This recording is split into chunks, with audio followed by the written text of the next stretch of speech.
decide not to use it here. Brown the drive. Jaylen Brown kicks it out. Smart fakes.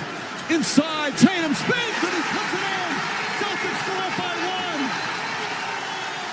1. I know I've done a lot of Raw Thoughts videos on this channel before, but I genuinely think this might be the rawest video I've ever done because this game still hasn't finished technically with the broadcast, but this was the best fucking game I think this playoffs is probably going to see until we get to the finals. This game right here was everything that an actual NBA fan could have dreamed of. You have Jayson Tatum game winner. You have tremendous team defense from the Celtics part. You have a Kyrie Irving takeover where he scores, I believe, 18 points in the final 12. This game was everything. I haven't been able to get on this channel and just talk about a phenomenal, legendary damn game. And I know legendary is taking it a bit far, but please remember that this is Raw Thoughts, so I'm going to be saying some pretty off-the-wall shit that might seem a little overreactionary, but just roll with me on this one, please. I'm very excited right now. So it started out with the Celtics pretty much going back and forth almost, even though it felt like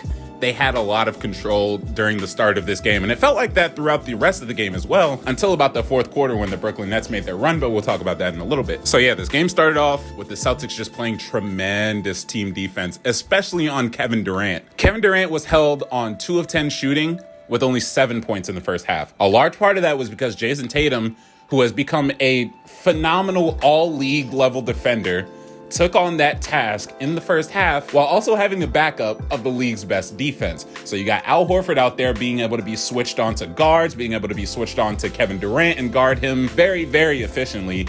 You've got Jayson Tatum, who I just mentioned was doing a terrific job on ball, making it really hard for those two to get a lot of clean looks inside, and a lot of the normal dribble moves that were working on every other player in the league are starting to not work on players like JB, Marcus Smart, Al Horford, Jayson Tatum, the whole five really. Even Derek White was in there a little bit playing some really good defense. You have to tip your hat off to Marcus Smart. And I have done a bad job as an NBA fan, as I would like to say an objective NBA fan, of not giving Marcus Smart his props, because there is a different level to the Defensive Player of the Year candidacy that I think a lot of people aren't taking into consideration, especially me, which is the fact that being a defensive anchor at the point guard position has so much value. To be able to guard every other guard in the league, to be able to be switched on to bigs when you need to be able to take charges when you have to in order to swing the game in your favor. I mean, there's just a lot of things that Marcus Smart does really well, and I've been overlooking that all season long. Not saying that I've never said he was a bad defender. I will never utter those lies out of my mouth, but I have not taken stock of what he's been doing this year. I've taken stock as a team, but individually, Marcus Smart has had such a huge impact defensively. A couple other things that happened in the first quarter were 17 personal fouls. I mean, I think the broadcasters were saying that these two teams were just feeling each other out, literally feeling each other out, because there were a lot of hands being very, very touchy with everyone on the floor, both sides. And I think the Celtics ended up being in the bonus with like 8 minutes left in the first quarter. It was really bad. Once that got put under control, we were looking at a game of two heavyweights. These are two teams that feel like they can win a championship this year and have aspirations to win a championship this year and have made moves to make that championship run this year. But one of them is going to get booted in the first round. And I'm very upset at that point. And I'm going to take a quick second to just detour and talk about the fact that it should be illegal to have these two teams of this high of a caliber in a game. We just saw a game 1 buzzer beater in the first round of the Eastern Conference playoffs. This is day 2 of the playoffs, and we're already seeing game winners because every other game up to this point has either been a double-digit blowout or a game that didn't even hit 100 points. Now that the detour is done, let's actually talk about what this game entailed, because there was still a lot to talk about. I touched on the defense, but the defense on KD specifically, I want to add a little bit more to that. The Celtics were there, and I mean there in every single facet of the word. A typical play for the Nets is a cross screen for Bruce Brown to get Kevin Durant from the opposite block of where the ball is to the closer block so that he can have an ISO in the post. What the Celtics decided to do on one of these plays was just straight up seal him off of getting to that post for a couple of seconds. They literally created a seal and stood arm to arm in front of Kevin Durant to try and stop him from getting in the post. And that level of defense continued throughout the entire game. KD KD, I believe, only finished with 23 points on 9 of 24 shooting. He had 6 turnovers. A lot of those actually came in the first quarter.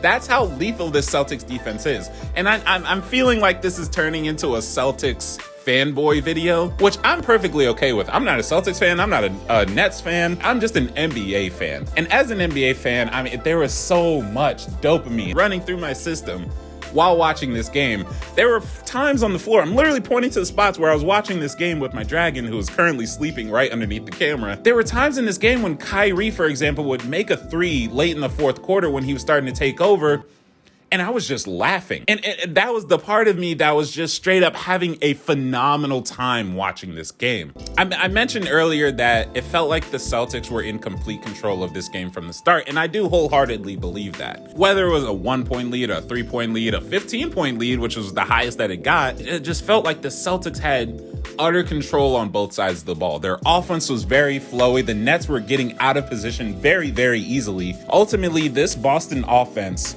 and this Boston defense were running at extremely high levels. There are still a lot of things running through my head from this game, but ultimately I think I just want to pinpoint how well I think the Celtics match up with the Nets, especially with a Ben Simmons-less Nets. This team creates so many problems everywhere on the floor. I mean, even in the playmaking, we all know that Marcus Smart got transitioned to a full-time point guard. He got transitioned to full-time playmaking role. But also, Jayson Tatum finished this game with 8 assists.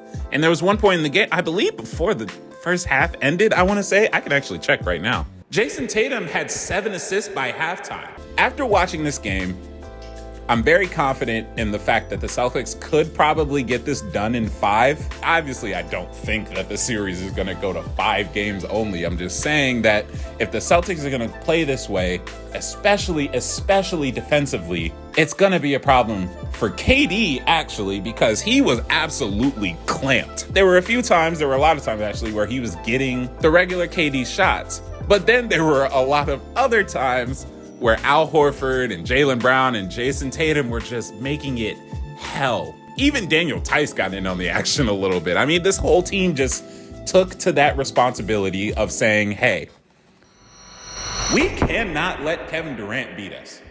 Because if he gets comfortable even for a second, we're done. And they almost were done. Not because of KD, but because of Kyrie. And now, next segue, baby.